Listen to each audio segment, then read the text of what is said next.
we'll have this discussion. Discussion? What discussion? This is a discussion combustion. Coming to you from Denver, Colorado, this is Discussion Combustion Podcast with your hosts, Kevin Batstone and Arthur Raw.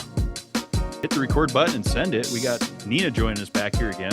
We left off last time on the show with you will be a repeat guest. You are a repeat guest. Great to have you back.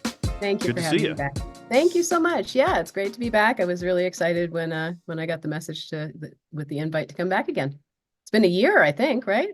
I think, yeah, a year, actually over a year. Mm-hmm. Has it? Yeah. Yeah, maybe We were still in our old studio. We Oh, were still in shit. the old studio. Yeah. Yeah. And you've been busy. Well, what's fun about having people on like yourself is that after you come on for the first time, then it's like, that's when like the really like that's when we really start following each other. Like for most of our guests, we know Right. about them, but then after they're on the show, they start actually following us. We actually start following them. And then you start seeing what this person's all about and all their growth and what they're doing. And you have a lot of good content. Like, I don't always watch all of our guest content all the way through, but when your videos have come on recently, there was some on breathing and like, you know, you have your hands in certain places. And then I watched the anger one today, like where you're pushing on a wall and like breathing out, like getting it out. And I could totally see how that would help release anger. I'm going to have to refer to that one. Yeah. For sure. So it's some good content. And that's just like scraping the surface on what you actually do. Yeah, it's funny. I was thinking, before I came on, I was like, oh, how am I going to describe what I do today? Because it kind of, I am a coach, but I'm also a practitioner. I help people with just about anything, but my main focus is on recovering from emotional eating, binge eating, just non-chemical addictions. So scrolling, shopping, and honestly, I help people too who are, struggling with substances, but only if they're in treatment for that specifically to help their bodies. But what I do is a great addition to that sort of care. Because it's a combination of somatic work, which is that stuff you were talking about, and we can do some of it together actually today if you want.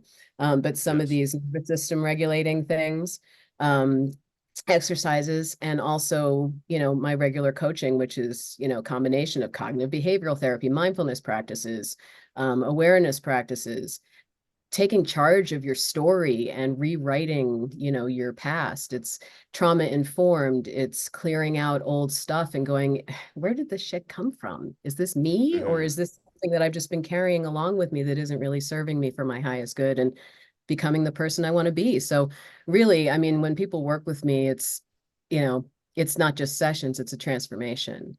And, since I've been, I think I was like 2 years in with you guys, maybe a year, 2. And now, with 4 years under my belt, I'm always just honing my skills and learning more stuff and just adding to that basket so that I can offer anyone in front of me something that's really going to be helpful for them. So yeah, it's been a lot of folks have. So have you had any what would you call them, students, like a student or like a learner, or like how would you phrase that? I guess no. I mean, I'm still developing like what I'm, where I'm going beyond just apprentices coaching. No, not yet. I'd love to, but right now I think everybody that I coach ends up being that, because what happens is they'll go through these, it's a 6-week thing most of the time, maybe a little more depending on what the need is. But, then they end up passing on that information to somebody else in their family or somebody, their friends or, whatever, so coworkers. And so I think in a way I'm doing that, but I don't have like a coach, a training program for my particular method of doing what I do. I guess the root of what I wanted to get at here Is you want to apprentice with me? Yes, you want me to teach you how to hey, we might be able to learn some things from each other. That's a trial close right there. That was a pretty trial good. close. I'm in sales. I know how that goes. And I like exploring all options to answer that question. But have you ever had anybody that you helped coach, and after the coaching, obviously they were making lifestyle changes, and so a newfound energy in their lives, right. And then you hadn't heard from them from a little bit, they're flying free, but then they end up coming back to the nest for something. You know, have you Oh, had that yeah. happen? Like Yeah, where I it's mean, like they need to come in for a refresh. yeah, I think sometimes, like, here's the thing. So let's say I'm starting with a person that I'm helping, and they just want to come to me for recovering from emotional eating or food addiction, right? Well, Mhm. that's just the on-ramp. Like the food addiction is like, it's never about the food. It's never about the drugs. It's never, we know this, right? We've heard it a million times. It's about what you're running away from using those things, right? And so, yeah, I mean, over time, it'll be like, oh, I really want to approach this breakup, in the way that Nina would advise me to do it. So they'll call me up and we'll do some work around that, or, this work situation or this other thing. Mhm. So yeah, I have, there's one or two that come back into my care and my guidance. Yeah. Because and the reason why I'm talking about that specifically is because I feel like on a health journey, you do hit milestones which feel good, and part of the mind wants to, have that accomplishment done, right? Like you're Hmm. like, I accomplished that. Hmm. But then the second that you stop focusing on it, and then weeks pass, and then you kind of lost that muscle, like you stopped working that part of your mind out, and so it Hmm. gets weaker again. And so I kind of just am thinking about that kind of specific thing, Yeah. and staying diligent. Just because you learn something, if you're not applying it, then you can learn anything, and if you're not applying what you learned, Right. then you're not going to be moving forward. And you can move forward and then stop applying what you learned that help you progress, That's true. and then potentially regress. Mhm. Well, yeah. I mean, you know me, I like to use sports analogies, so I'm kind of piggybacking off that and thinking, I was a big Tom Brady, Bill Belichick guy. So I've used this analogy a couple times.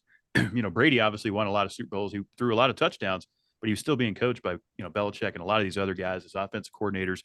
Like they didn't just coach him his first year and say, okay, go out there and play. He still needed continuous coaching. So Mhm. to your point, yeah, I think I would kind of echo that as well and go, you got to stay diligent with it. You got to be, Mhm. me personally with my anger management journey, which I'm curious to watch your video on. Oh yeah. It's something that I have to be mindful of daily, right? It's a constant. I don't just get, I learned this information and that's it. I'm healed, right? Is that Right. kind of what we're getting at? I think Yeah, so. that's kind Yeah. So that's a little bit what I was alluding to. Yes. yeah, Go yeah, ahead, yeah. Nina. And what I would say on that is that there's a couple of parts of this. Yes, you have to keep doing the work. And, the only times that I've ever had, I think there was one client this whole time that just wasn't doing the work. Because the way Mhm. that it works with me is, we'll meet for an hour a week, and then you get assignments to do through the week. So it's on you to do the work. Like we talk about what's going on, and we get insights and whatever, and I'm there with you, but I'm guiding you to your own wisdom, to your own empowerment. I'm not I'm I like I don't want to be the kind of practitioner where people are just addicted to me, right? Mhm.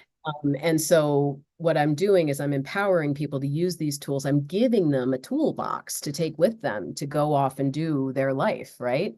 And I think I'm the end all, practitioner they're ever going to see again? Heck no. There might be somebody else who has something else that they need later on or whatever. But, Mhm.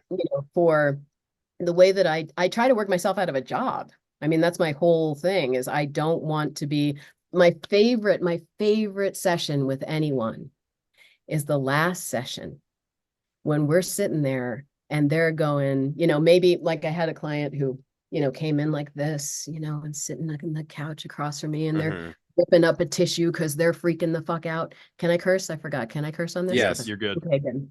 Fuck Yeah. yeah. So yeah, he's ripping up tissue and he's, flipping out.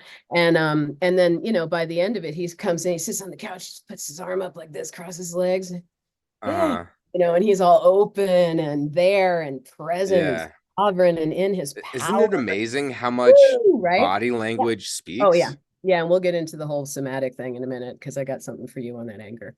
Remind me. Okay. But Excellent. yeah, so yeah, so to me, it's like we have nothing else to go over. Like I'm like, how's this going? Great. I've got blah blah blah. Great. How's this going? Great. This other thing you were working on. How's that? Fine.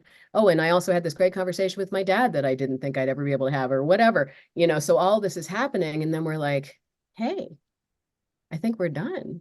Do you feel like we're done? And they're like, hey, I think we're done. Right. And then I'm always there for them if they need me. I'm always there, whatever. But what I don't want someone who's attached to me. I think sometimes practitioners can sometimes, we're all wounded healers, right? Like we're all people who've been through shit, hopefully, so that and then we discovered this way to heal, and we want to share it with other people, right? Was it Gloria Steinem who said the last step in healing is helping others, or something like that? So we're all doing that, right? But what I think we need to be aware of in our practices is that we're not filling our own need to be needed, or some story about being needed because we don't know how to be loved. We don't know how to just be appreciated. All these other, inner stuff, that could be going on with that. I don't want to be needed. I want to be appreciated. I want to be, thank you very much. And what an honor to have guided them to their own empowerment. But it's really not about them I don't want to be seeing somebody for 10 years. I'm doing something wrong if I'm still seeing somebody for 10 years, right? Or milking your client. Like you're not actually trying to help them. Right, exactly. Like, who am I doing this for? Or even, after I get really, let's say someone has a big breakthrough and I'm like, hey, everything's cool. Yeah. Who am I happy for? Am I happy for me because I'm such a badass coach that I made that happen? Or am I happy for them because I helped them see their way through and figure this out for themselves? Right? Maybe a little bit of both. Maybe. I mean, yeah, okay. I'm not saying I'm not a badass coach. I am, but but it's not about, I have to watch that and be like, where's my ego on check that? your ego a little bit. Yeah. And check my own trauma, my own story. What need am I feeling in myself with this person? No. Yeah. Right. So yeah. So I don't know if that answers that. We kind of went off on a tangent, but do people come back and do they need more coaching? Sure. But also, hopefully now they're empowered and they know what kind of healing modalities and languages work for them. Like, do they keep going to yoga classes if that was what they were into? Sure. Do they keep going to the gym because that's how they really, it helped their mental state or whatever? Cool. But like, do they have to keep coming back to me because I've got something they don't? I mean, I have some information. I've studied the hell out of, so much stuff, of course, that they don't have to go study on their own, like I did when I first healed myself, right? But I don't want anyone dependent on me, like they have to keep coming back, once you've got those tools, you can just keep on growing yourself, right? Well, and you've built the credibility and like a trust with your clients, right? So they're like, if they're having a rough day or whatever, and like you also kind of alluded to, it's not like a 4-week, 6-week, 12-week program. It's the program that works best for the client. And that could be whatever timeline that looks like. But I'm sure, it takes a time or two to build that trust and be like, okay, I trust Nina. This information is starting to resonate with me. And they kind of like, you're the shoulder to lean a little bit, almost like a rock for them of motivation. Yeah, absolutely. And we laugh. I mean, we're talking about heavy shit. Yeah, for sure. But we're also just human beings having this experience here. And sometimes it's shitty. And sometimes it's like, why was I even thinking that way? What the actual fuck, And so, we go through all the emotions, we go through all the experience and just get that perspective, and I think, having that perspective of somebody else looking at you and going, you are so fucking awesome. You are so amazing. And I want you to see what I see. Because there isn't a single damn person on this planet who doesn't deserve to be joyful, resilient, capable, free from addictions, free from, aware of what they're doing, feel empowered and sovereign in themselves. There isn't a single human on earth that doesn't deserve that. And we have all these stories and bullshit piled on top of us, that say the opposite of that or lead us to do things that don't really suit that, And so my job is to help clear things off. Right. And yes, I have the tools, and yes, I have the education, and yes, I have, whatever, but, once they have that toolbox, once they have what I show them, they have it forever. You send them in to start doing some construction. They got the tools. They're ready to erect a structure. That's right. Yeah. Yeah, I that's like right. And we build the structure part together. We definitely get that built up. But once Mhm. people start figuring out who the fuck they are and they start feeling really strong and great about themselves, their whole life changes. We Mhm. might start with, yeah, I'm, whatever, I'm addicted to shopping and whatever it is. And that's so Mhm. small. I remember talking to a client that I have actually seen on and off for a while. And I said, remember when you came to me about French fries? Look at you now. Like, who even are you?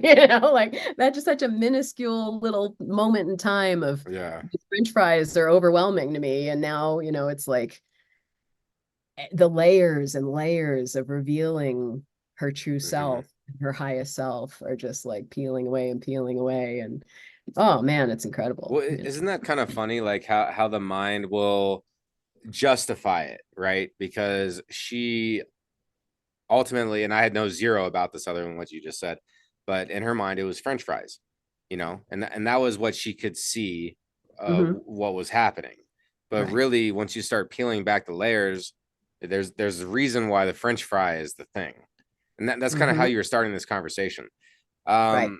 So a couple things like I've been on a major health journey, awareness journey, and Yeah. I feel like I've reached a lot of levels of success, and this is like kind of like a warning, I guess, or like a disclosure to reaching levels of success, because like you get a high once you accomplish certain things, right? Like you're like I want to set these goals, and then you accomplish those goals, and then it's like sometimes you accomplish big goals, and it's like, well, what's next? Maybe this is just a slowdown period, Mhm. and but then you must stay consistent.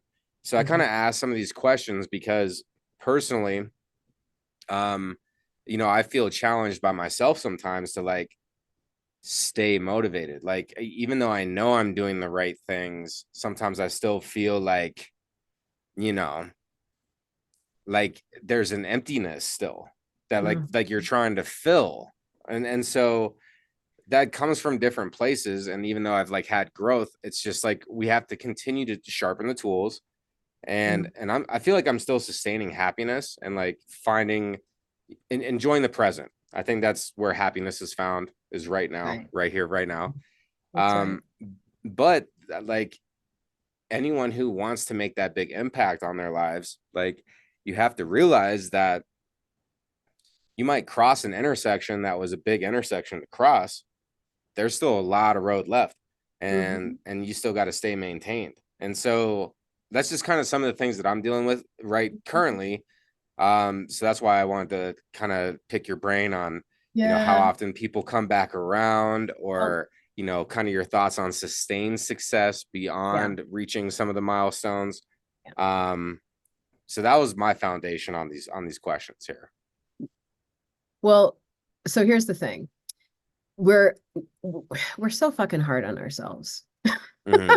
We are human beings. And sometimes you're real interested in going for the next thing. And sometimes you need to goddamn rest. You need to take a break. You need to reassess. You need to go within. You need to go, oh, okay, that was great. I'm really proud of myself for getting there. And instead of feeling like we got to push, push, push, where's that story coming from that you got to keep getting better, better, better? Why aren't you fine the way you are right now? Why can't Hmm. you just take some time and breathe and be where you are right now and just chill out for a minute? And then when you feel that inspired motivation to do it again, do something else, do the next thing. But people think that, okay, a couple things came up for me when you were talking. The first thing is that we are not broken and we do not need fixing. Okay. So we have this idea that there's something wrong with me if I continue to backslide, if I continue to if I continue, if I have been doing great with this thing and then I didn't for whatever Hmm. reason. And it's this idea that there's nothing wrong with the way that we respond to certain stimuli like triggers, things like that. It's our nervous system doing exactly what it's supposed to do absolutely perfectly. So sometimes we get exhausted, we get worn out. We're like, okay, I accomplished the thing and I'm always going to want more. Yes, you are. It never ends. This is fantastic. Mm-hmm. You get to do more and more and more and more. Isn't that Mm-hmm. great? You're never going to be fucking Yes. bored, right? But it There's sounds always exhausting something too, more. like in Yeah. the same sentence. Right. But it's not exhausting if you look at it like a joy, like you're unwrapping Mm-hmm. presents all the time. Like, Mm-hmm. ooh, what's the next thing? What's the next thing? That was cool. Oh, I really love that. And I'm going to hang out here and, play with my toy for a while and be really excited about it. Oh, there's another present over there under the tree. I'm going to go get it. There's more. Right. So Mm-hmm. it's how we look at it. It's the story we're telling ourselves. I think I said this before. I'm going to say it again and I'll say it till I die. We are meaning making machines. So what meaning? Meaning making machines. Right. A It's triple part of M. and it's part of anthropologically speaking, we have to make meaning out of things because that's how we categorize things and know whether or not we're going to die if we eat that berry or not or whatever, right? But Mm-hmm. because of our fabulous prefrontal cortex that gets us in a lot of trouble, right? We come up with this whole fucking story, right? Oh, well, I have, like you just told me, a whole story about how you have these successes but then there's more and then there's more. You're putting a Mm-hmm. spin on it, right? Based on your past, what you're handling, what's stuck in your nervous system from before, right? That's telling you that this is a fucking chore, that this is exhausting, that it's never ending. Either take a break and show yourself that you can actually stop and you'll be fine and you can rest, right? Mm-hmm. Or change your narrative around it. What narrative are you using? You're saying this is a drag. Well, is it really a drag? Would everybody agree that that's a drag? Then it's not truth, right? We go for Mm-hmm. truth. And the truth is that it can be whatever the fuck you want it to be. It could be an Mm-hmm. absolute exciting, wonderful joy. Every time you fail, every time you try something else, every time you whatever, what an adventure. Isn't this fun? I get to That's do true. all of this shit, right? And I get to rest when I want to, and I get to go when I want to. And my gosh, this is amazing, right? So you see what I'm saying? I It's a do, and I can narrative. apply that to something small. So Mhm. washing dishes by like this is a good example because you're cleaning stuff.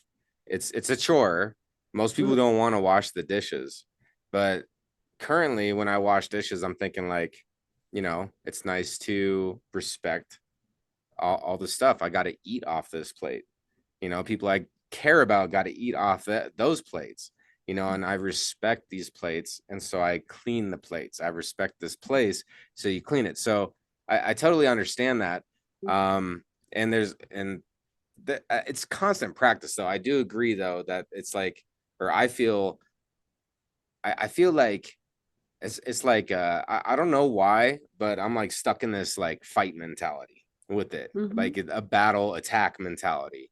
Like, I don't know Yeah. if long term, if that's not sustainable, right? Because like, you can't battle forever, you can't attack forever, right? Like I don't know, but I feel like it was a war for me. So at the Mhm. same time, it's like I need to have that Yeah. warrior spirit to where Mhm. it's like, like this warrior's ready to go to battle type of mentality. And just because you're ready to battle and you're ready to put it on the line doesn't necessarily make it fun, but you still got to like show up and get it done. And that Mhm. will always feel better to me than wanting to sit on the sideline. It's too tough. I can't handle that. Right. Or I don't want to walk up the stairs right now, even though I know it's going to benefit me. Like I'll just walk up the stairs regardless.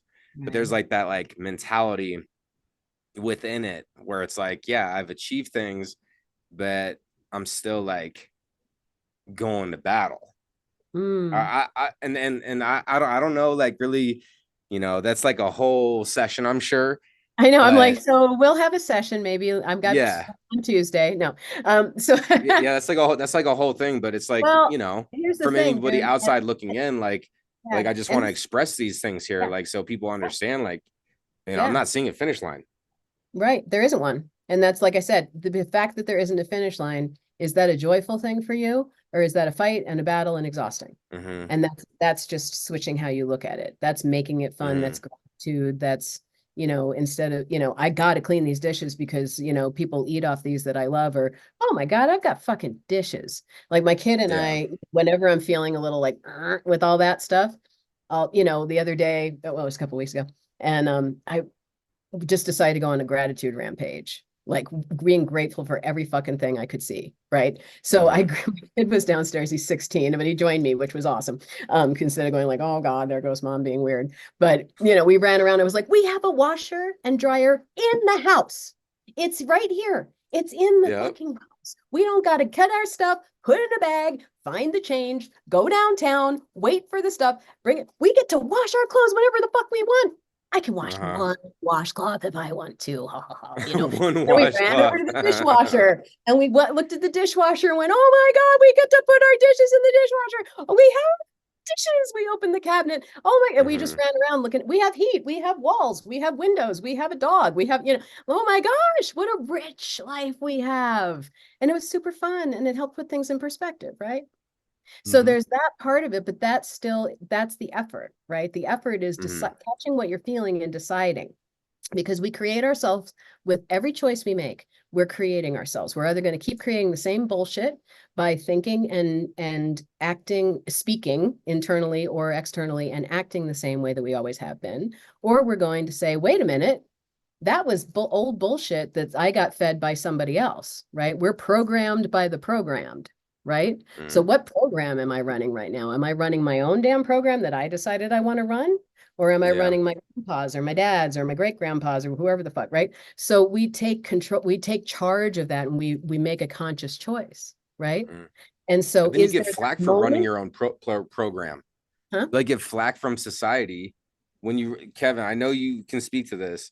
When you run your own program, like society, like kind of makes it difficult for you. Well, I feel like, yeah, because it kind of ties into, and I was going to segue into this, kind of at the end of this is where we're at now in 24 with everything being so social media driven, podcast forward, a lot of information coming at us at a very rapid pace with smartphones. And as I like to call it, I'm right.com. Everybody has the answer to everything. It creates for not only a hostile environment, but like people are constantly comparing themselves. We look at, and I was going to ask you your opinion on like the dopamine release that comes from people that maybe are addicted to scrolling their screens or posting videos for validation from the outside world. It's just all these different things I feel like are really becoming an issue, more of an issue in the last 15, 20 years than we would see previously. And that's just adding layers on top of what we're already battling with. Cause I agree with everything that's being said here. The perception of your world, taking control of it, perception being reality. But now we have all these other layers on top of it, which for some people make it very difficult. Sure. So I actually posted a video on social media about this, ironically, that, you got to pick your algorithm, right? So if you, and it'll segue into one of my books, yay. But things are going shitty in the world, whatever it is that you're upset about today, right? Happening across the world, happening in your neighborhood, happening in your whatever, right? If you stop repeatedly and watch, it's called doom scrolling for a reason, you watch the video after the video about the terrible thing, the terrible thing, the terrible thing, the terrible thing, what happens to your whole entire day, right? And then what happens with your reticular, so your reticular activating system, we're going to get sciencey. Your reticular activating system is always looking for patterns in things, right? It's the reason why if you decide today, I'm going to notice all the yellow cars, or let's say you are looking to buy a new car and, I don't know, Ford Escape. And all of a sudden, everywhere you drive, you see a Ford Escape, right?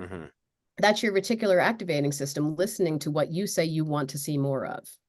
So if you are constantly looking at the negative, the hard, the bad, the fighting, the this and the that, you're going to find more of it, not only on social media because you paused, or God forbid you actually reacted or commented or got in an argument with this fucking stranger about it, right?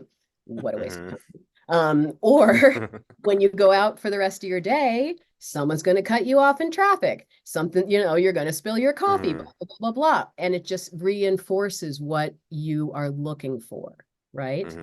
So what happens when you clean up your social media feed and you only post things that you can feel positive about or that you can feel effective in, right? So the circles, you have to hold it longer. You have to hold it longer. I'll be longer. back to, that was just a tease. I'll be back in a second. So what you can do is well, wow.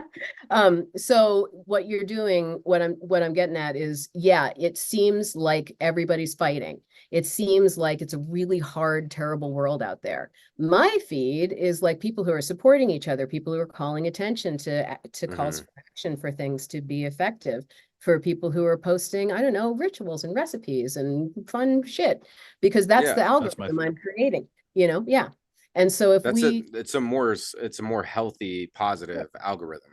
right, And you do because have influence on this. right, you have influence by not clicking, and clicking on the things you do. It's the exact Mhm. same thing with your mind when you're not on an app.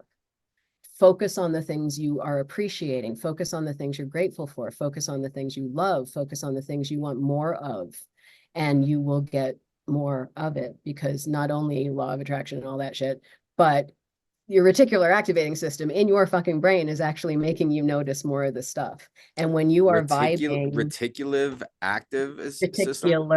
reticular activating system. Reticular Yeah, reticular. activating system. The RAS.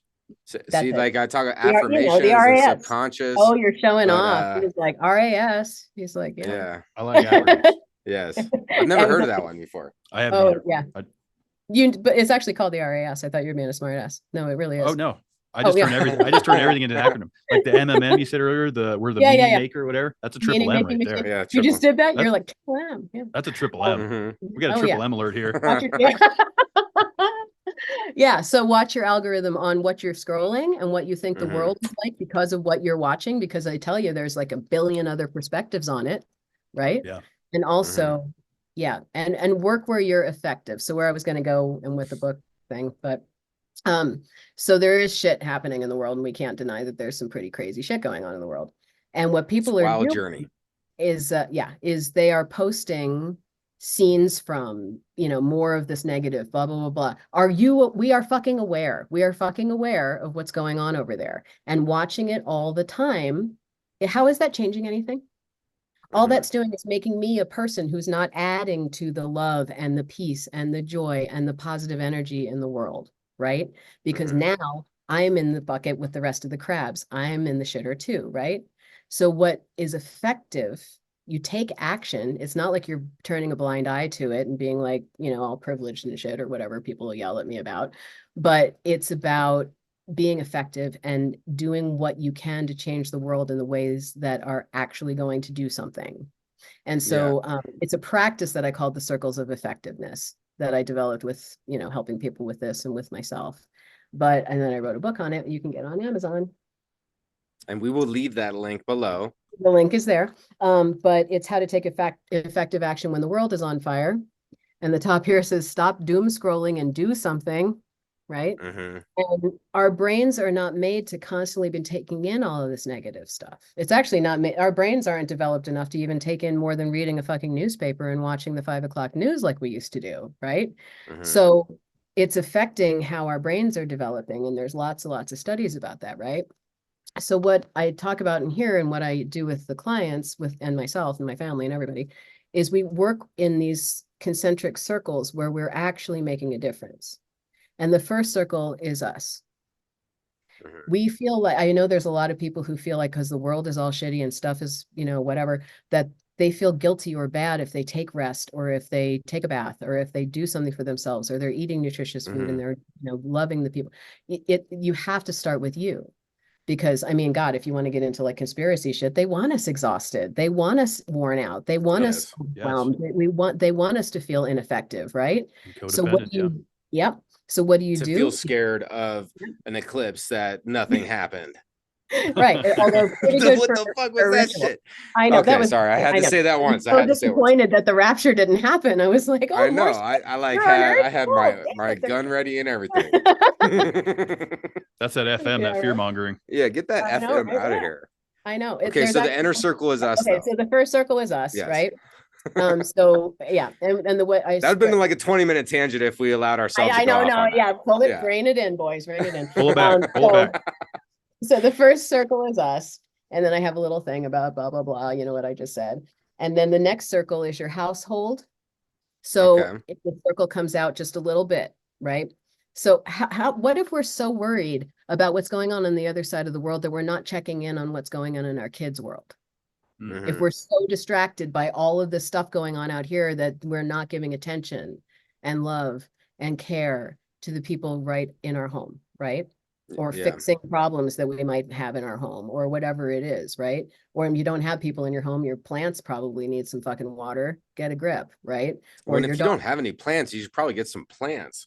Also, everyone should have plants. Side note. Yeah. Yeah. I mean, come on.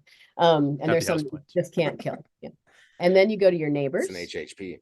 It is an HHP. So you go to your neighbors next, right? Neighbors, So what can okay. you do? Who knows their neighbors? Who the hell even knows, like, can you help them in with the groceries? Can you at least say hi? Make some kind of connection, right? We're on these screens all the time where we're not connected to other human beings, right? So how can you make some connection just in your neighborhood? And then maybe if you're in trouble, they'll come help you, and maybe you can help them, or maybe there's whatever. Have a yard sale. I don't know. It's spring. And then there's your city. So can you volunteer somewhere? Can you go, what can you do to make the world that you want to be, right? Be the change. How can you do this in the areas that you're actually effectively touching, right? Then we go to the state level and the country and the world, and we got petitions, we got calling our representatives, we got, whatever, like being aware of what's happening and doing protests, whatever. But that's it. That's all we have, right? We're not going to go over there and stand between the gun and the whatever, the person, right? We're going to be able to do what we can from here, right? And then we do those things, and we always have to come back to the first circle. We come back to that first circle where we're once again tending to where we're actually putting that ripple out into the world to make it the kind of world that we want it to be. And we're not just sucked into the doom of it all, right? So it's not about don't do anything. It's not about, don't at me, whatever the kids say. But no, that makes sense. It does. You know, All roads lead back to ourselves. Yeah. And there's a actual journal pages. So every day you can be like, okay, today for me, I'm going to do this. For my household, I'm going to do this. For my neighbors, I'm going to do this. For my community, I'm going to do this. State level and the world, right? So you can keep track of it and feel like you're actually doing something. Writing things out and taking steps and having a list that you check off makes us feel like we're getting shit done, because we are, and we have proof of it. So we're not stuck in that constant spiral of feeling helpless, hopeless, and despondent. There you go. Because that was my whole rant on what do we do about scrolling? Yeah. And I like that, because it's something that needs to be addressed. We talk about it a lot in this program, of course, and I like hearing these different perspectives, because we can talk about it all day, but you actually have an action plan here, which puts in motion for people to go, okay, first, all roads lead back to myself. Then it's taking care of my household, then my neighbors, and then it starts to outreach, rather than just sitting there and being like, well, it's a shit show out there. I'm scared. Because I've been guilty of that. You see the nonsense going out there. It's like, well, good thing I got guns and I can hunker down.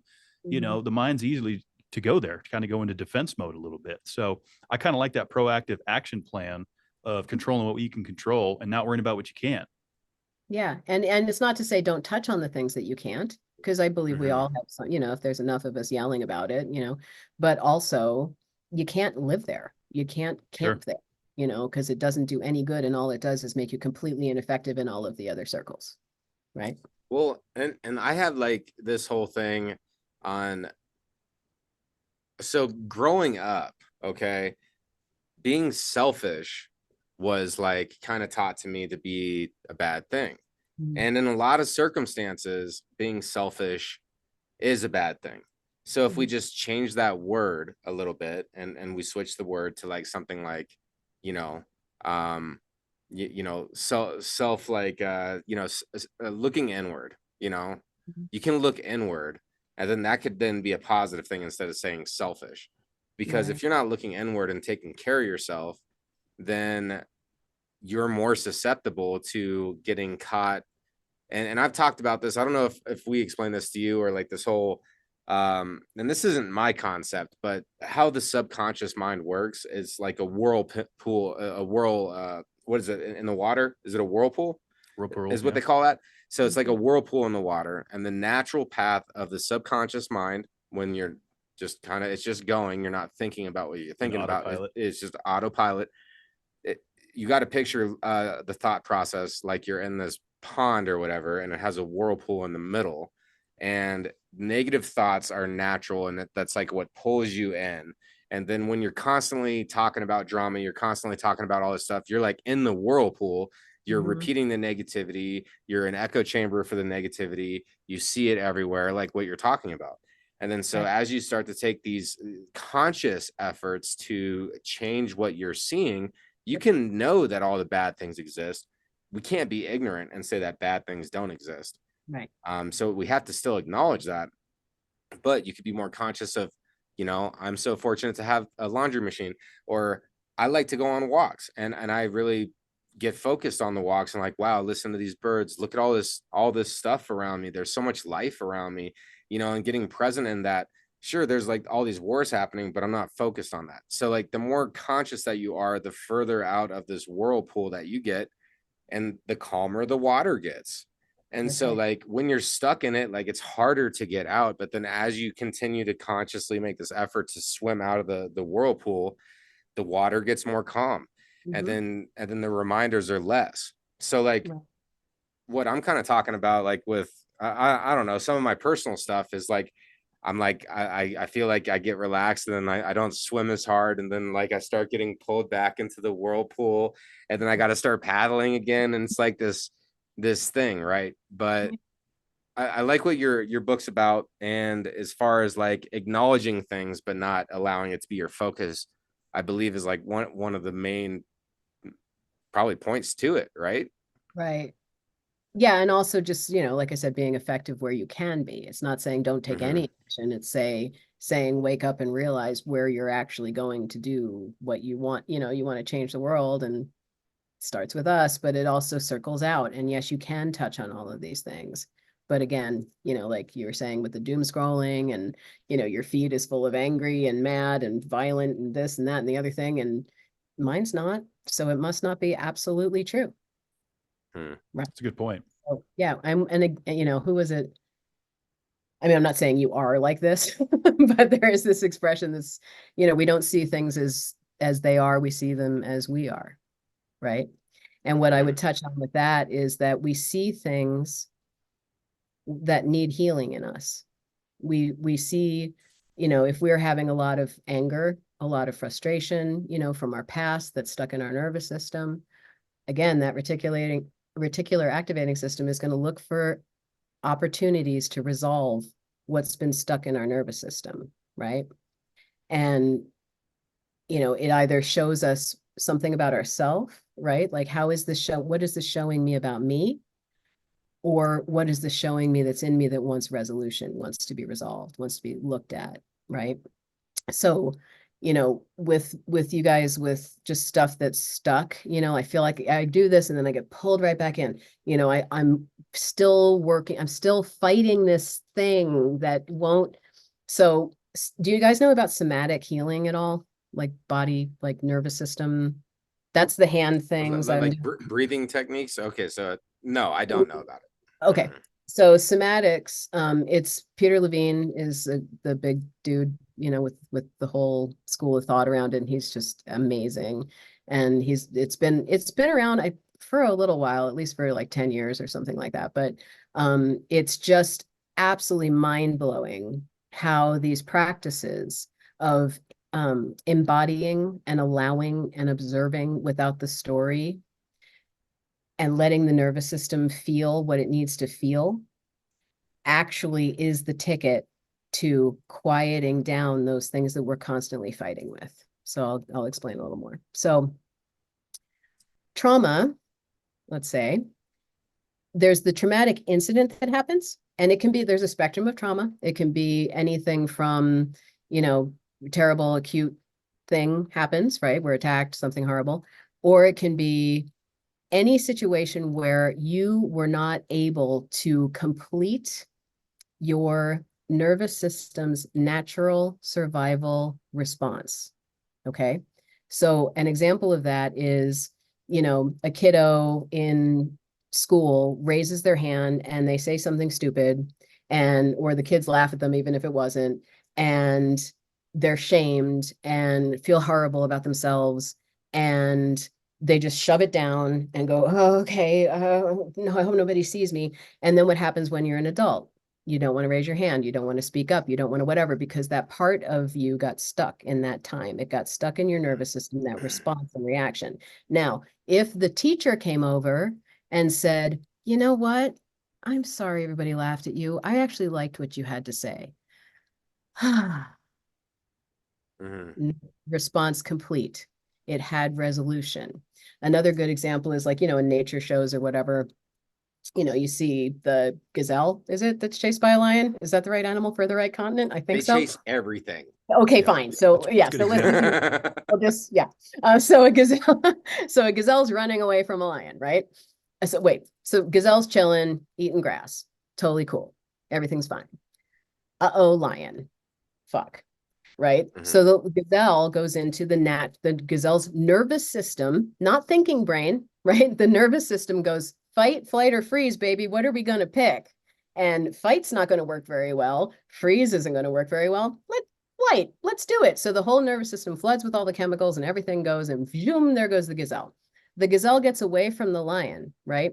They are currently flooded with emotion-y kind of feelings. What we would call emotions are the same things that this gazelle is feeling, right? What we would call fear, or what we would call, anxiety, or whatever it is, right? So the gazelle, if you watch these shows, every animal that gets away from the predator does something physical to release that energy. The gazelle will shake and start eating Or grass like again. hop around or something. Yeah, like yeah, hop they do around. something to complete the loop. It's like there's a survival mechanism gets triggered off, and then it has to complete. It's a loop that completes, right? But as humans, shut up, you can't cry. You're not allowed to be angry. That's rude. Don't talk to your mother like that. And you can't, oh, crying is for babies, blah, blah, blah, blah. Shove it down, shove it down, shove it down. Shove it every single fucking time, right? We shove it in, we shove it down. We're not allowed to express, we're not allowed to complete it. And, the gazelle, meaning making MMM, our meaning making machine, right, comes online, right? The gazelle isn't like, I'm a terrible gazelle. I'm so stupid for going into that field where the lion was. And oh my God, there might be a lion again. I'll never eat grass again. We do that Yeah, with that's our a good stupid example. prefrontal cortex, right? That Yeah. makes meaning out of shit, Good right? example. So we make this meaning out of stuff. And so, and what do we do? Mom's mad at me. I'm shocked. Like the person I love just smacked me or just told me I'm stupid or did some, whatever, they're ashamed of me. They frowned at me. I mean, it can be anything. And I don't have the capacity to cry about it or to let that thing go and then be comforted and, close that loop, right? Close that experience. And so we make up a meaning. Mom, and before we're 3 years old, everything is us, right? Mom hates me. Mom's mad at me. I'm bad. I don't deserve love. I can't trust love. I can't trust women. There you go. That's it. And that's your story now for your whole fucking life until you wake up and notice, wait a minute, why do I feel like that? What the hell is that, right? And it's stuck in our nervous system. That's the thing that talk therapy, and it's great and it's awesome, and I love all my therapist friends, nothing, no diss, but when we don't work with the body too, because I do both, when we don't work with the body too, and just let that sensation be there without a story, like where do you feel anger in your body? Like if you brought up the feeling of anger right now, where is it? In the liver. So in this area here in your gut, like below, you can't see me, but I'm like here. This is new Right? information to me, but yes. Yeah. Okay. That's where most of my pain is. Okay. So it's here and you feel that sensation in there. So through a session, what we will do is we will just be with that sensation of where is this in your body? Where is this feeling of fear, anger, sadness, whatever, that you've been pushing away and pushing away and pushing away. Every time you push it away, it's like a toddler, right? Mom, mom, mom, mom, mom, mom, mom. Will this situation, again, that RAS is looking for ways to complete, right? That's why you end up with the same damn boyfriend in a different body all the time. That's why you end up having the shitty thing happen at work. That's why every single time this same thing happens. It's because your system wants to complete. So we don't use a lot of words. We don't necessarily get into the story. We get into a safe, calm space We do this thing called resourcing, where you create that safe container in your body where you're feeling really at ease. And then we just invite in the sensation of the thing that's bothering you. And we feel it in the body. We feel its qualities, we feel its textures, we notice its colors, and if a thought comes up or an image comes up, sometimes they're really wacky and out there and it's really funny. Someone's like, why do I see a chicken right now? But that chicken means something to your subconscious and it's showing you something, right? So we go through this process of just allowing the sensations to be, and mofo, it just calms down, because if you pay attention to that kid for a minute who's going, mom, mom, mom, mom, yes. Oh, the kid goes, Yeah. I wanted to show you my ball. Oh, what a lovely ball. Thank you. And then, right? Not to get rid of anything, but to integrate. So it's parts of us that we left behind in all of those moments where we went, I can't finish this loop. I can't express it. I can't cry. I can't this. I can't yell. I can't have a tantrum. I can't do the things I need to do.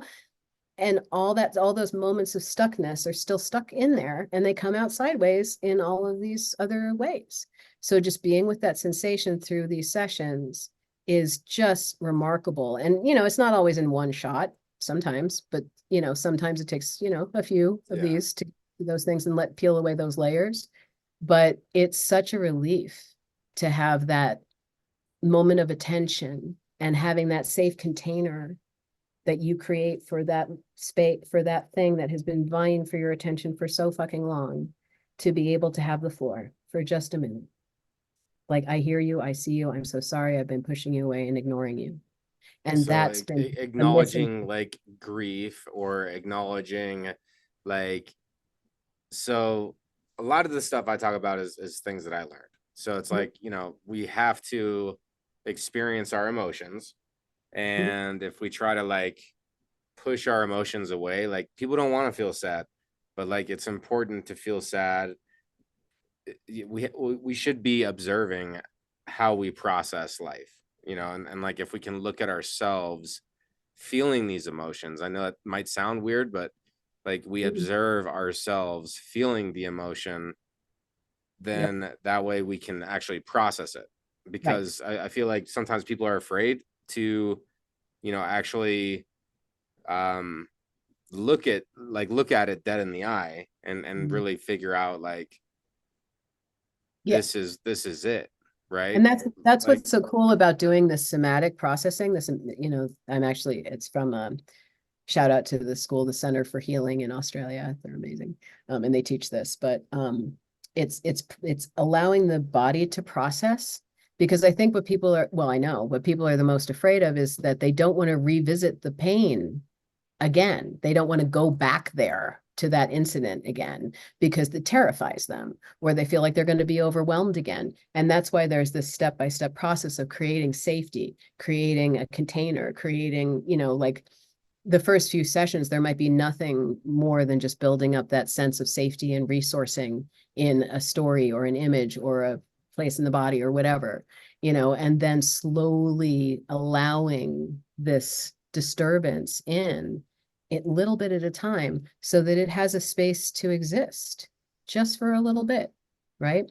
And you can turn it up, and you can turn it up, or you can turn it down, or whatever. And there's this whole process of doing it that's completely safe, and so different than, let's look at the thing that happened to you again. Let's talk about it again, and it ends up not being, like I was saying about that chicken thing, we might think it's about the big bad thing that happened when I was 6, but our subconscious wants to keep us safe, right? So it's going to show us a little incident that has a similar feel, but is digestible from that time, right? So the chicken thing, it was, my mom yelled at me before I went out to feed the chickens, and I didn't have a voice. I couldn't say anything back to her, and I was so hurt and felt so terrible in that moment, right? It wasn't the big bad thing, but it still touched on the same emotions and the same stuff that was stuck in the nervous system, so it could be processed. The whole system is so wise. It's doing exactly what it's supposed to do. Even in the moments when it shuts down, you can't respond, you can't react, brilliant, it's keeping you safe. If I cry and freak out right now, I'm going to get hit, right? So it does what it's supposed to do. It's just that those stuck things throughout our lives will come out sideways. And the best, I mean, gosh, what's a great way to distract ourselves from feeling the things that we don't want to feel? Eating, drinking, sex, shopping, scrolling, you pick, you name it, you know. So Dopamine. Yep. Yep. And you know, we're all addicted to something. We all get, you know, oh my God, I've been scrolling for 5, 10, 20 minutes, an hour, you know, whatever. I should, you know, whatever, or it's fine. You know, again, we're not being terribly hard on ourselves, you know, like we're humans and we're going to do what we do, you know, but it's that awareness, you know, that really makes the difference. And also just allowing all of the parts of us to be welcome that we've been pushing away and fighting. And I've got to get rid of this part of me. Honey, you don't got to get rid of it. You got to integrate it. You have to metabolize it. You have to allow it. Completely the opposite of what a lot of the therapies have been doing for such a long time. And it's super, I mean, mind-blowingly effective. I could see that. No, I mean, yeah. You on that for a second. No, I mean, just processing all this information, it all makes sense. You know, I mean, it's where focus goes, energy flows. That's one thing I like to say. Right. I like the fact that we're not running from it, we're going to integrate it. Right. Like I remember last time you were on, or you were kind of dealing with a jalapeno chip addiction a little bit. Eating the whole bag. Yeah. And have the bowl that stuck with me. And Nina, you know, encouraged you to portion control a little bit. Yeah, just have the bowl. You don't need the whole bag. Just have the bowl. So you could still have these things and maybe still have a drink if that works for you or whatever. Maybe do a little shopping. Right. But you know, I guess that's just kind of, it's a perspective thing. It's how you look at it and how you allow that to be a part of your day-to-day life. And I guess that looks different for everybody. Right. Right. Absolutely. And everybody, you know, like I said, we're seeing everybody through the lenses of our own experiences. Everything that we see is through the beliefs that were created when we were younger or were passed down to us, again, programmed by the program. Right. So yeah, it's pretty profound. Programmed by the program. Right. Are we making that's profound. Thank you. But are we making, I'm sure I got it from somebody else. It's all from somebody, right? But it's true. Like if you think about that, you're all like, you know, did my parents know any better? And then like, are they teaching me? And then like, do I know better? Who am I teaching? Right. Right. You know? And what are you deciding is true? You know, these beliefs that we are so attached to, you know, if it isn't that the sky is blue and water is wet, then it's up for debate. It's changed. Or that we pay taxes. Anyway, everyone believes that's true. Yeah, I did my. That's for another time. Huh? Yeah, that's a whole other. Woo. Anyway, you want to get more? That's not the way to get more views on YouTube. Yeah. So yeah, it's perspective, but also I mean, I think the difference between where I was with you guys, you know, and because we're always evolving and growing, if we're not doing that in our practice, you know, we're not learning new things and what, right? So, you know, before it was this like, just change your mindset, just change your mindset, just change your mindset, blah, blah, blah. And it doesn't work that way is what I've discovered. You know, like, yeah, it's part of it. But if you can't get that clean slate where you've integrated the bullshit, the program that you were running, and you've like been with that sensation and you've been with that feeling, and you start allowing all these parts of you and pulling that power back from all, oh my gosh, you become so powerful because there's all these little batteries that you left behind, if you will, right? Like every time something shitty happened, a piece of you got left behind, and that has some energy in it. That has some energy in it. That you gather all that energy back up and say, I got you now. And guess what? I've got good news. It's now.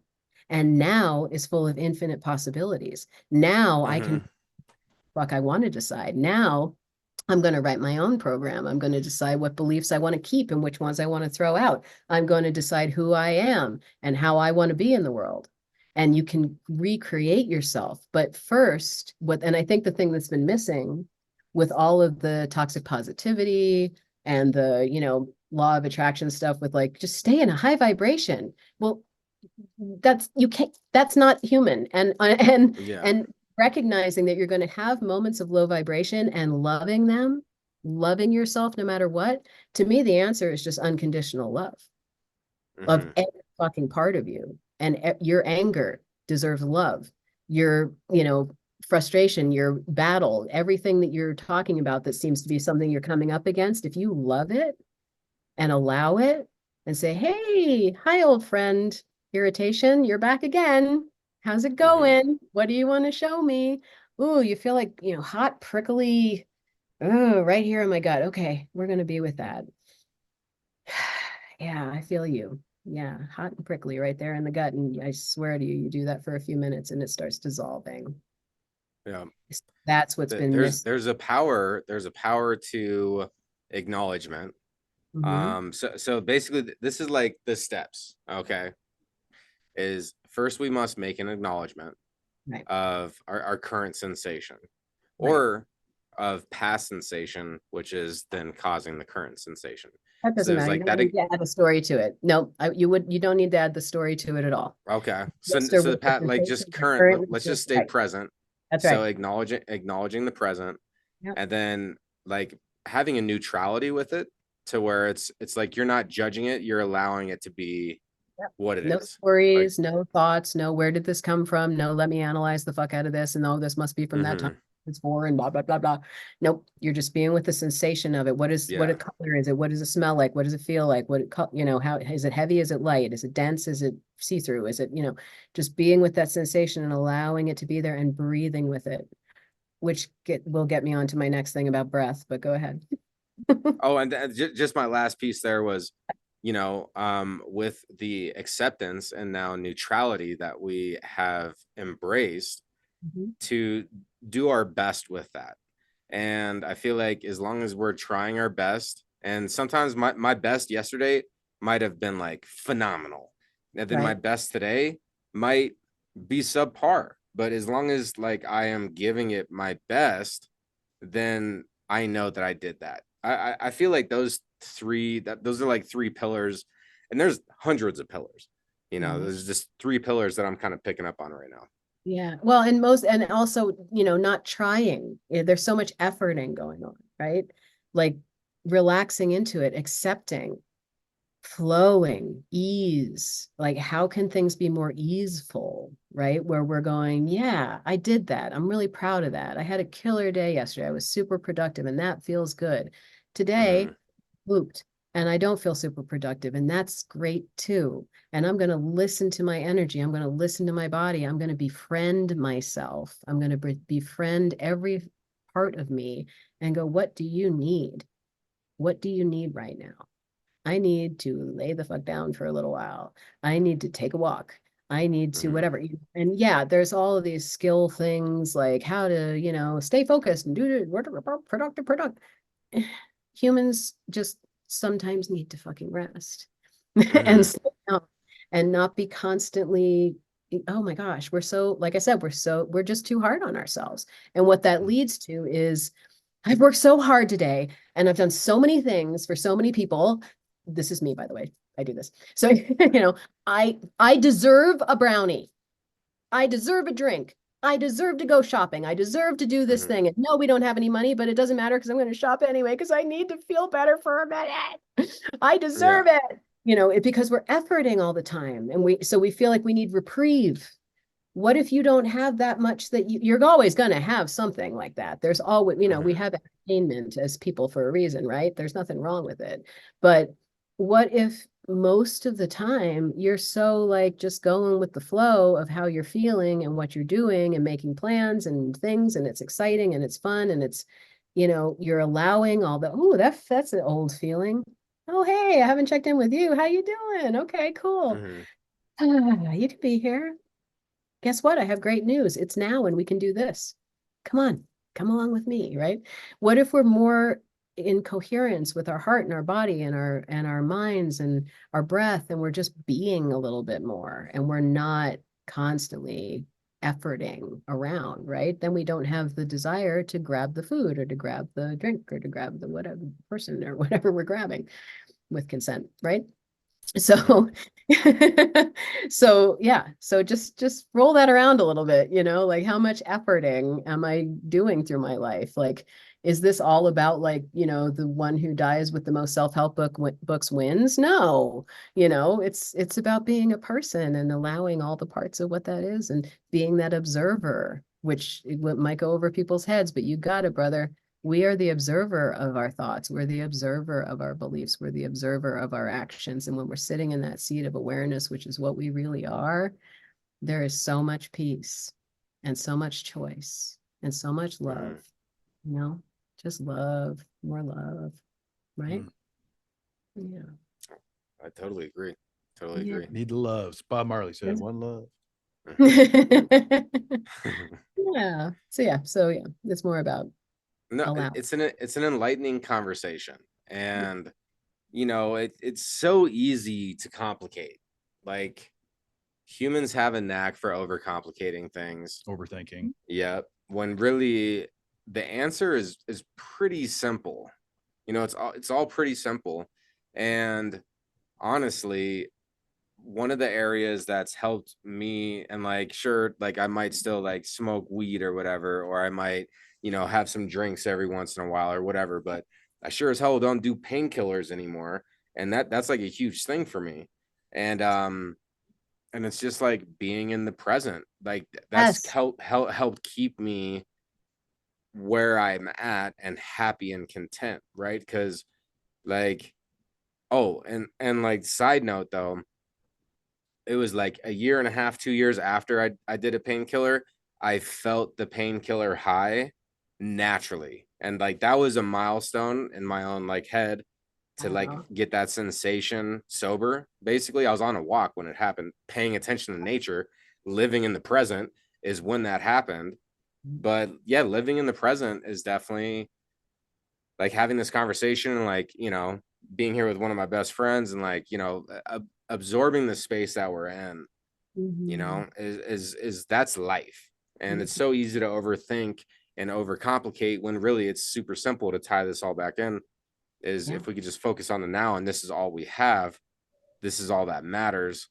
Like, there's like that tightrope of being conscious and understanding thought, and it's interesting. And if you're not practicing on it, like how we started this conversation, and I was asking those questions of like, do you see people come back and like this and that? Because I do believe that there is no finish line, and you have to continue to work on yourself constantly. Like and like you said, it can be really joyous, and you're finding these old pieces of yourself that bring light into your life. And it's like a balance of how much effort am I putting into this compared to how am I feeling on my happiness output. And then all the emotions that you're talking about getting like allowing those emotions to happen, because if you're growing and you want to be happier more consistently, but then you feel sad, then maybe you start questioning and overcomplicating why you're feeling sad when you were on this happiness trend. So there's like a lot that to easily overcomplicate here. Like M. it's easy to overthink a lot of this, but it's very simple at the Triple same M. time. Triple M. Yes. Uh-oh, Triple M alert. Triple M. Triple M alert. Yeah, and one of the things that this segues nicely into, well, two things. First of all, I want to touch on this real quick, which is we spend a lot of time, and I made a reel about this on my TikTok, which I just started because I'm old and well, actually the reason why I started was because they told me not to. So like, oh, you can't have TikTok anymore? Guess what? Anyway, no, I just want to reach as many. I don't care if I go viral, it's not about that. It's about reaching as many people as possible. And it's just surprisingly a really good platform for them. And people are saving my videos, which is like, oh, who cares if, how many views I have or followers? Like the fact that people are saving them and using them is like, oh my gosh, great. Anyway, but we spend a lot of time like working on this whole inner child thing and gathering up these sad and difficult things and these sad and difficult parts, and we're so oriented to the negative and the things that need work.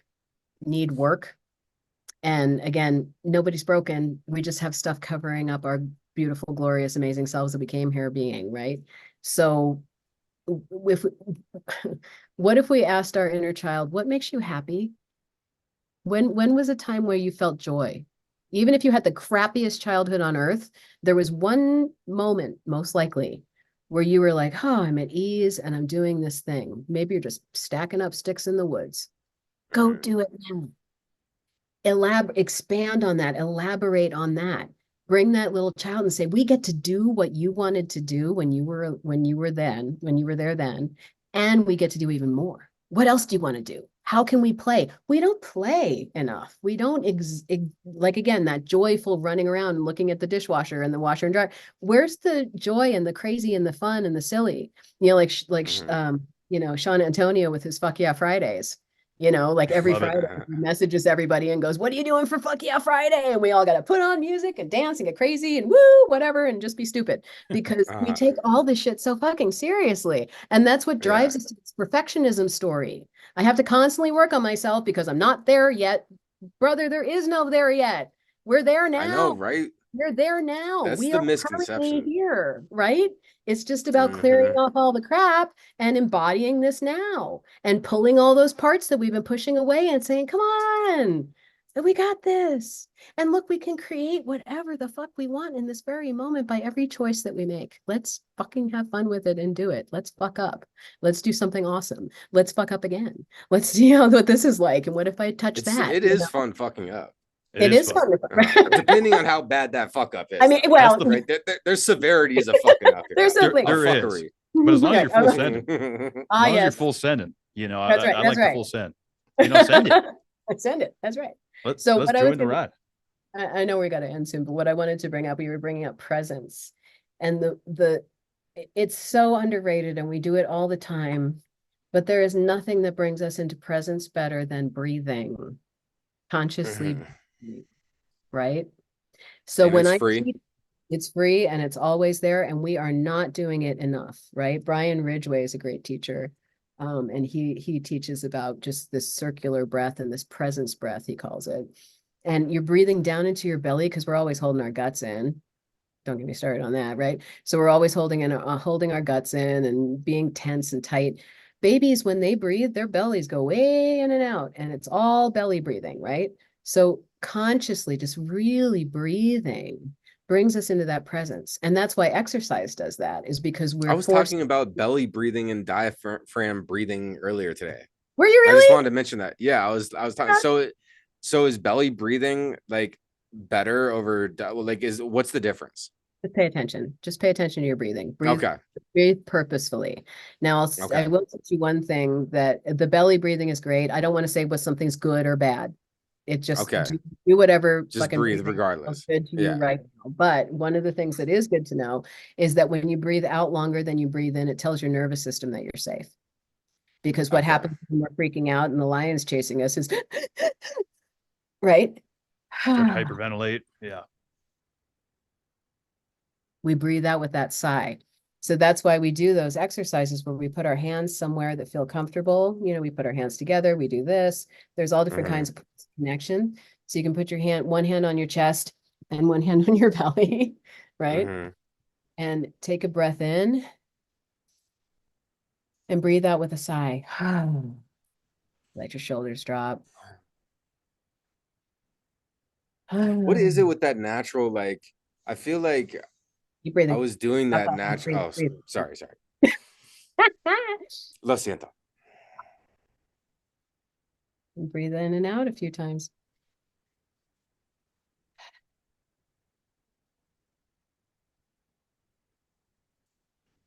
There. Okay, now you can talk. Well, no, because it was interesting because the sighing out. Yeah. I feel like that's something that I was kind of doing naturally. Right. And then I noticed you were saying to be more cognitive of and I feel more calm now after those breaths. I just want to say that too. But something about sighing out is what is it about making the sound with the exhale? It's just, that makes it so crispy. It relieves you. What makes it crispy?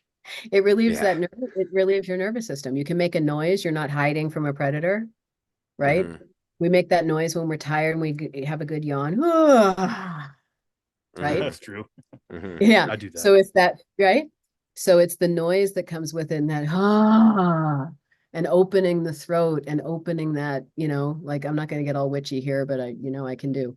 But we're opening that throat area. We're opening all of this up, right? Mhm. That's a whole other podcast, mixing up ritual and all this kind of stuff and the There's effects on there's the layers to this. oh yeah, I'll be It's a back. craft. It's a craft. But yeah, opening all of that up and telling the nervous system, not your brain, but you're telling your nervous system, we're good. It's good. We're okay. Mhm. Right.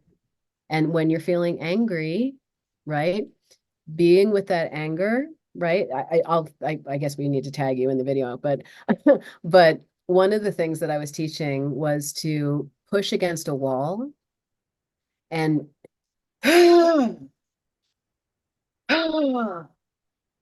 be with the anger. Let it be there. Anger is Mhm. it's what, okay, I can't decide if it's anger or sadness. Well, sadness is often under anger anyway, but anger is probably one of the most misunderstood emotions and the most uh shunned emotions that humans have, right? Especially in men, because man angry, bad thing might happen, right? Or woman angry, most of the time we end up crying, which I hate that, but it's true. And there's reasons, but men and their expression of anger, or anyone's expression of anger. Like if you're mad when you're a kid, what happens? Right? You don't get to say, I hate you to your mom, right? You don't get to say, I'm pissed about this. You don't get to have a tantrum. You're not allowed, right? And expressions of anger are snuffed so much. But you know what anger is? Anger is the seat of your power. Anger is no. Anger is don't cross my boundary. Anger is what makes a mom be able to get a fucking car off of her toddler. Righteous rage. It's Mhm. that rage, right? So if we allow it in a way where it's not going to cause destruction, or the reason why it's causing the destruction, it's coming out so fucking loud and crazy, is because of all the times it got the lid put on it. It's gonna flow, right? So if we allow ourselves to be angry and go, oh yeah, ooh, I'm angry right now. Okay.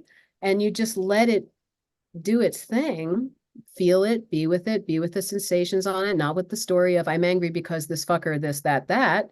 No, just being with the sensation of the anger and allowing it for a minute and going, okay. And then discharging it before you take action, right? Then you're going to I always say in the videos, you turn your thinking brain back on, right? Because when we're in that triggered, Mhm. heightened state, emotional It's just state, so we're in emotional. our Yeah. we're You're in our seeing red. reptilian brain, right? Like we're not thinking. So to turn our thinking brain back on, we do something, we can, do our breathing, whatever, but pushing against a wall is fantastic. How about And push-ups? Like actually doing push-ups. because that has more action in it and it's not quite as discharging because it has the up and the Okay. down, right? And you're also Mhm. exercising. So brain's like, oh, we're exercising, but why are we pushing on a wall? Just for Mhm. anger's sake, right? We don't do Okay. that. We want to do That's something a more little weird, intentional. right? Okay. Yeah. And so you can push against the wall, and when you're doing it, you're going,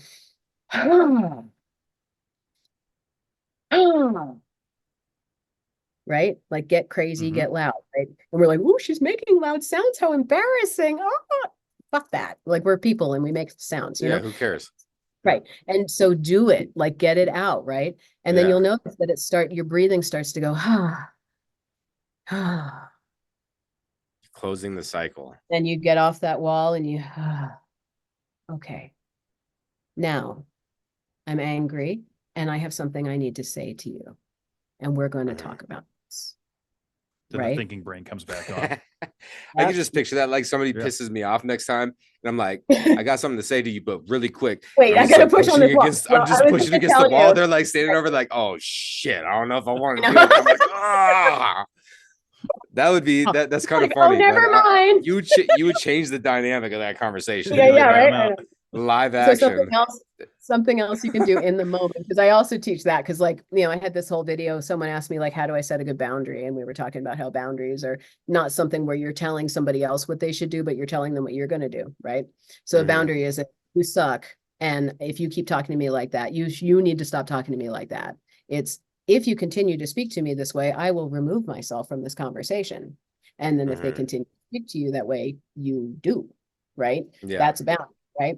But if you're already triggered and flipping out, because this person's like being whatever, there's, instead of doing this where they're going to see what you're doing, you can just push your fingers together. Any kind of connecting. I do right? that. Push your fingers together. Take your breaths. And then respond, right? And you can say, I need to take a breath before I respond to you. That's valid. That's not going to scare them from the wall, right? Right? And then you can respond because your thinking brain's back on, right? So it's all about the connection, making some kind of a connection somewhere in your body, right? And the breath. And that longer breath than the in-breath, the longer out-breath than the in-breath, right? So, if you're feeling, and another thing you can do if you're feeling really angry, and you can tense your body in a way that they can't see it.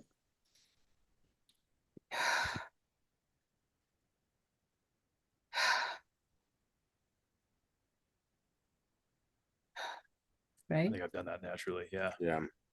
But consciously, do it on purpose, right? Yeah. Yeah. Yeah. So, yeah, and with the breath is the fucking key to everything. If we're breathing, present. If we're present, we're here. If we're here, then what's in front of us is not flavored by our programming or the past or whatever. We're just, we can see this thing clearly and we can make a choice in how we want to be, right? So, yeah. So this is powerful. This is powerful information. It's good stuff. Thank you. Yeah. And again, it's all come from all of my teachers and everything that I've studied and all that. And I just, make it into my own thing. Well, yeah, we just do our thing and bring in elements of all of it depending on what we need that day. Well, I love it. And obviously you have supporters out of Kevin and I. So I was thinking about like a quote today, and I don't know where, I don't know if this is an Arthur Rock. I thought you were going to ask me to come up with one. I was like, oh shit, okay. Or if it exists elsewhere, but I was going to say that you cannot control the speed of the winds of change. Ooh. Something along those lines. Like, you might be feeling the winds of change, but you cannot control the speed of the wind or something like that kind of thought process. Like it's there and like things might be easy to change sometimes. And sometimes that wind is like blowing really hard. And my dad's a sailor. So like, I'm always thinking about the sailboat and like how when the wind is whipping and you're like trying to get these sails, they're like, and it's all loud. And like, I don't know. So that's kind of a fun one, but can you come up with a quick Nina quote for us? I don't have a Nina one, but I do have one of my favorites. Which oh shoot, I'm gonna forget who it was. Menopause is real, dude. It's real. Anyway. I'm surprised I've actually continued this whole conversation without completely forgetting that I was where I was. I can't remember who it was who said it, but I'll try to remember. So I'm sure if you have comments on, someone's going to say like, oh, blah, blah. But until we make the unconscious conscious, it will rule our lives and we will call it fate. I like that. Yeah. So it's all about just what am I running? What is this program? How do I deal with it? I take a breath and I make a choice. And I sit with that feeling for a second. I acknowledge it. I take a breath. I make a choice. And it's just being aware, allowing, and softening to the whole experience of it. But it's all about awareness and that breath. When you're walking, you're breathing probably deeper than you normally do. So you feel really present, right? That's true. Yeah, I like the quotes. Quotes are good. I like the wind thing though. It's going to come to me, and after we're done, I'm going to be like, what's this person? Yeah, I like the wind thing, and it's true. Like there are definitely things happening outside of us, but it's like, are we the unshakable core in the eye of the storm that things can move around us, and we don't get quite as swept up as we once did? Do we and that's what I end up, one of my goals with all of my clients is I call it finding your unshakable core. Okay, wait, so here it is. Oh yeah, the wind of change is upon us, Ooh. but you cannot control the speed of the wind. Mm. Like it's always breezy, right? So I don't know. There's something there. It's fun. Yeah, it's keep pretty going, good. keep working on it. Keep working on it. It's fun to think about. It's Yeah. pretty good. I like I that. don't have a You have custom one? quote, but there is one that comes to mind that I don't know the original quote Yeah. maker, and that is mastering others is strength, but mastering yourself makes you fearless. Ooh, I love that. Mastering others is strength. Mastering yourself makes you fearless. Yeah. That is a good one. Kind of goes back to all roads lead back to loving yourself. Mm-hmm. Right. That's right. Loving yourself first. You got to work in those circles, man, you know? And we Like have all these circles. And tools. these are the circles to life. Yes. Yes. Yeah, but yeah. Well, oh my gosh, this is so great. I love those quotes too. But anyway, what an honor to hear how you are doing too. I love how, one of the things that blew me away the first time I was on with you guys was just how open and raw and real you are with where you are and what you're working with. And it's just so refreshing and it's so great because we spend a lot of time, just masking what we're handling, and Mm-hmm. and it's just lovely to have you guys be so upfront about who you are and what's happening for you and dropping your own wisdom. And we're all learning from each other all the time, aren't we? Like it's Mhm. just, I always take away something. We're mirrors for each other. We're always seeing, I'll notice Well, that a lot. that's what's bringing you back into our lives and kept Yeah. you around and In the orbit. Yeah, it's amazing how the energies continue to attract. Yeah, it's great. And on this side of it, I love having folks like you on, and Sean Antonio, and all these tremendous people that we've been able to sit with and visit with and learn from, and just exchange ideas and breathing techniques and quotes and you name it. That's what makes it fun on this side of the camera, and as well as it is for what the viewers and the listeners take from it. That's great too. But just being able to do this is being in the present moment is fantastic. Yeah, absolutely. And we are right now, aren't we? There's nowhere else to Yeah. be, nothing else to That's right. do. Like we're just being with each other and sharing knowledge and sharing love and, supporting each other. And it's a beautiful thing, man. We need more of this, right? Well, Oh, yeah. you're making an impact on the first episode where you came on. You made an impact then, and like that whole you can still have that bowl of chips. You just don't have the whole bag. I thought about that since, like Kevin had mentioned, and on this one, I definitely there's some lessons that I learned on this episode too that I got to peel back and actually digest and think about. Yeah, it And was a how I'm lot. going to I apply dropped a that. lot. I dropped No, a but lot. it's good. It's good because these are the type of conversations that people should be having.